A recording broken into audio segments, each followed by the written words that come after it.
I've got that job tomorrow, and I would like to have my 2511, the 192, and I'd like to have this one as a backup.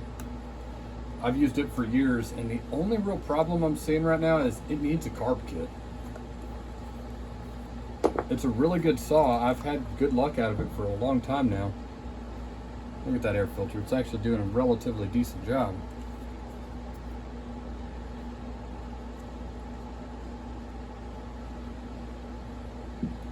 Yeah, so my air filter needs cleaned really badly.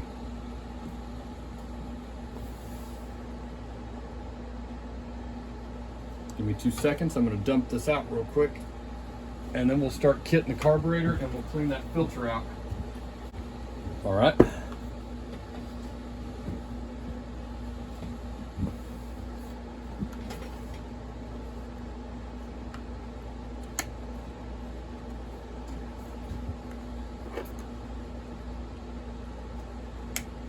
So my air filter was actually working perfectly right there because I didn't have any real fines.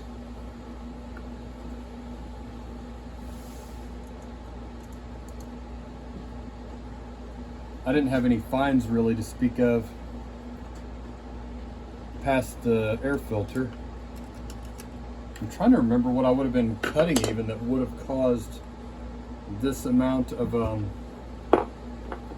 debris. I think I was just using it a lot. I think that was pretty much it.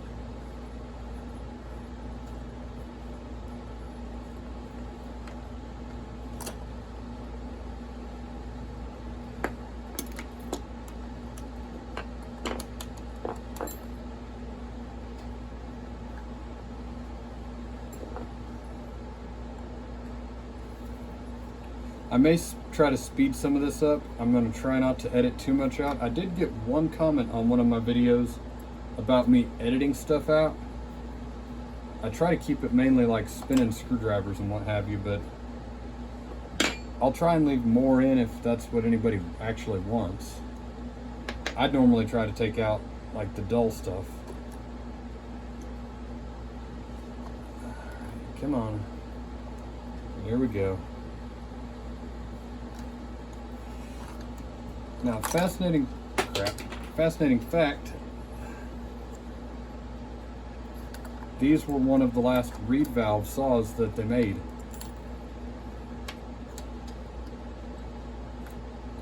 The reason that's relevant is reed valve saws tend to be a lot torqueier, but not nearly as much RPM, because you're limited on how fast it'll go based on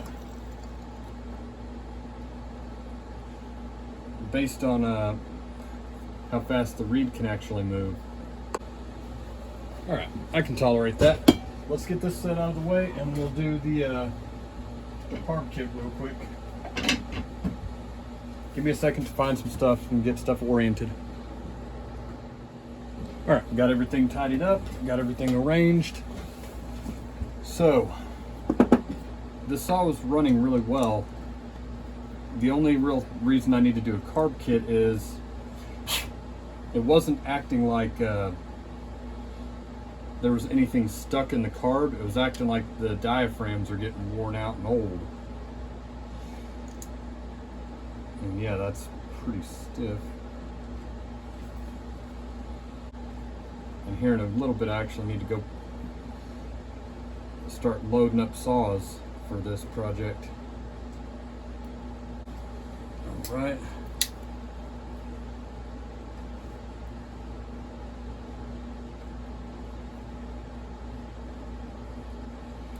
That's not a good sign right there.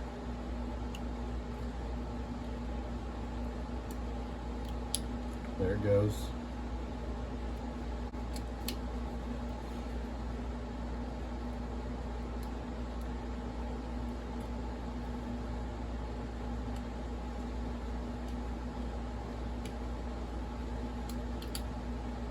There we go.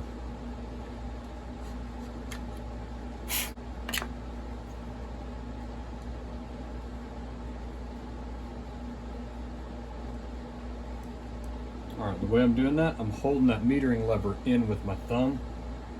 as I take that screw out. Right, there's the rest of my parts right there. Now I've looked at the screen, it actually looks like it's in really good shape. The only thing I'm going to say that I'm not a big fan of on the 009s is actually something kind of off the wall. They have an impulse driven oiling system, so whenever you're actually running them, it's the impulse from the crankcase that's actually driving your oil pump whenever you're trying to cut. It's a really weird thing, I know, but it's cool in some ways, and in some ways I'm like, no, you just need the basic stock. You need the basic stock oil pump. You don't need some fancy thing that's gonna give you headaches further down the road. Okay, what do we have here? Gaskets, diaphragms. I'll show you here in a minute what I'm going to do with all this. So we're going to put this down right here. You can see you've got your fuel outlet into your screen, your fuel inlet from the fuel barb right here, into your pump for your diaphragm. You should be good there.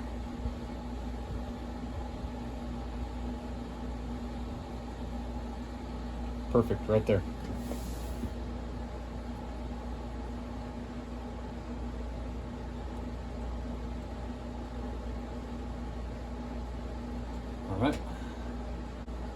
All right, now let's go back over here.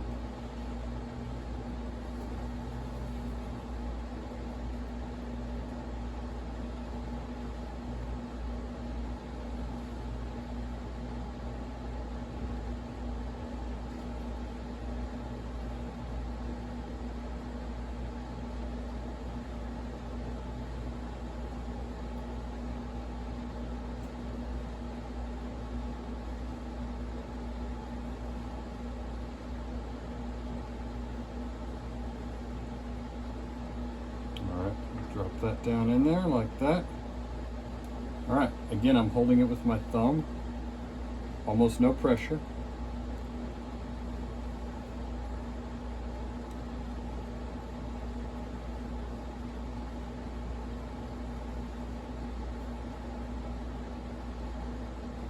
Okay, here's something that I used to have trouble with and a lot of other people have trouble with. The height of your metering lever. So this is going to be specific to different carburetors. Right there's your metering lever. What I'm going to do, and I'm going to try and show you on camera here, the height of your metering lever needs to be even with this ledge right here. So I'm raising it up, then you move it, and then kind of check. Right there's about perfect. Okay. So you'll notice that before, this is our old diaphragm, quite crispy.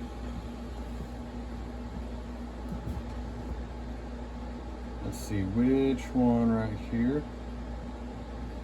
There are two. It really does not, does not matter. Gasket down,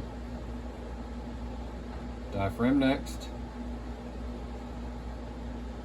plate. Thinking about it, I might take some of these pauses with the screws out because that's just going to make it unnecessarily long, and I'm still limited to about 15 minutes of video. This thing should be ready to rock and roll momentarily. Okay, so let me pick all this stuff up and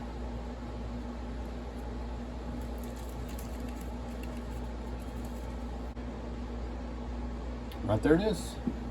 All right, so we have a new gasket for the carburetor.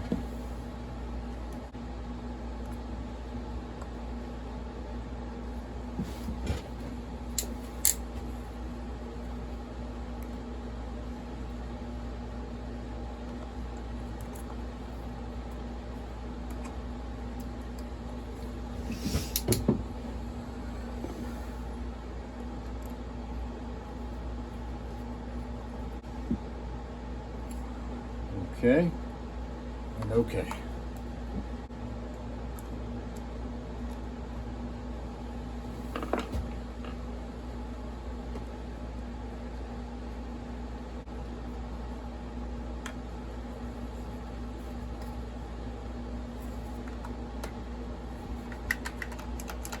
All right, that's actually perfect right there. All right. Get the tank vent back over there.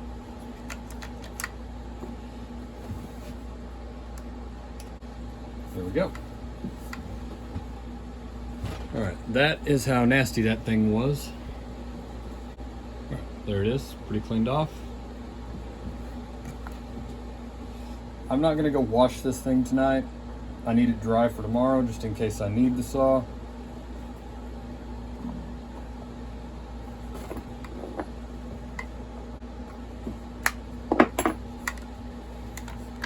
All right, give me a few minutes.